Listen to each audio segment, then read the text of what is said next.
चुनाव आयोग ने दिया सियासी सुरमाओं को झटका। 2024 के चुनाव से पहले ही 3 बड़ी पार्टियों का पासा पलटा। एक तरफ ममता दीदी, शरद पवार और डी राजा का कद हुआ छोटा, तो केजरीवाल को मिला शानदार तोहफा। अब देश में कम हुई राष्ट्रीय पार्टियों की संख्या। निकाय चुनाव से पहले यूपी में लगा जयंत चौधरी को करारा झटका। राजनीति में कब किसे तोहफा मिले और कब असहनीय झटका, ये कोई नहीं जानता। इन झटकों से कई बर्बाद हो जाते हैं तो कई आबाद। ऐसा ही झटका लगा है देश के कई सियासी सुरमाओं को, जो देश की राजनीति में एक अहम भूमिका अदा करते हैं, जिनके एक इशारे पर सियासत का रंग बदल जाता है। उन्हें फिलहाल बेरंग कर दिया है चुनाव आयोग ने। जी हाँ, चुनाव आयोग ने इन दिग्गजों को वो दिया है जो इन्होंने शायद सपने में भी नहीं सोचा होगा, जिसको पाकर उनका कद थोड़ा छोटा जरूर हो जाएगा। लेकिन आखिर ऐसा हुआ क्या है, ये हम आपको बताते हैं। आप जानते हैं कि देश में अब तक करीब 7 नेशनल पार्टियां हुआ करते थे, जो अपने दम पर देश के कई हिस्सों में अपना दबदबा बना चुकी हैं। हर क्षेत्रीय पार्टी राष्ट्रीय पार्टी बनने का ख्वाब तो देखती है, लेकिन ये ख्वाब हर किसी का मुकम्मल नहीं हो पाता और कई बार लापरवाही के कारण किसी का पूरा हुआ सपना भी टूट जाता है। ऐसा ही कुछ हुआ देश के 3 राष्ट्रीय पार्टियों के साथ। अब देश में इन पार्टियों की संख्याओं में कमी आ गई है, लेकिन कैसे, आइए जानते हैं। दरअसल देश में बीजेपी कांग्रेस के साथ ममता की टीएमसी, डी राजा की भाकपा और शरद पवार की एनसीपी भी शामिल थे।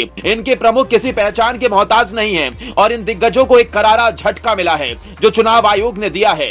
चुनाव आयोग ने तृणमूल कांग्रेस, राष्ट्रवादी कांग्रेस पार्टी और भारतीय कम्युनिस्ट पार्टी का राष्ट्रीय दल का दर्जा वापस ले लिया। जी हां, इतना ही नहीं, आयोग ने उत्तर प्रदेश में आरएलडी, आंध्र प्रदेश में बीआरएस, मणिपुर में पीडीए, पुडुचेरी में पीएमके, पश्चिम बंगाल में आरएसपी और मिजोरम में एमपीसी को करारा झटका दिया। राज्य स्तर की पार्टी का दर्जा भी समाप्त कर दिया। एक तरफ इन दलों के कद को घटा दिया गया, तो दूसरी तरफ चुनाव आयोग ने केजरीवाल की पार्टी के कद को बढ़ाते हुए उन्हें राष्ट्रीय पार्टी का दर्जा दे दिया। इस तरह से बीजेपी, कांग्रेस, मार्क्सवादी communist party, Bahujan Samaj party, national peoples party और आम आदमी पार्टी अब राष्ट्रीय दल है। दिल्ली, पंजाब में आपकी सरकार है। गुजरात में भी पार्टी का प्रदर्शन बेहतर रहा, जिसको लेकर पार्टी को यह सौगात मिली है। गुजरात में 2022 दिसंबर में आम आदमी पार्टी ने अच्छा प्रदर्शन किया था। विधानसभा चुनाव में भी आम आदमी पार्टी ने अच्छा प्रदर्शन किया था, जहां पार्टी को करीब 12% वोट मिले थे।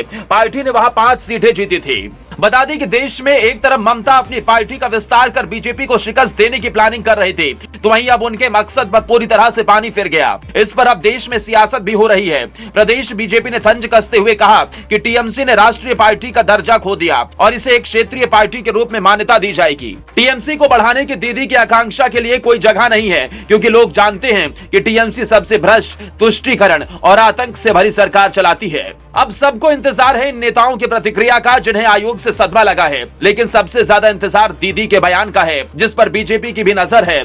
आखिरकार पार्टी ने एक बड़े ओहदे को खो दिया है। ब्यूरो रिपोर्ट, अपना इंडिया।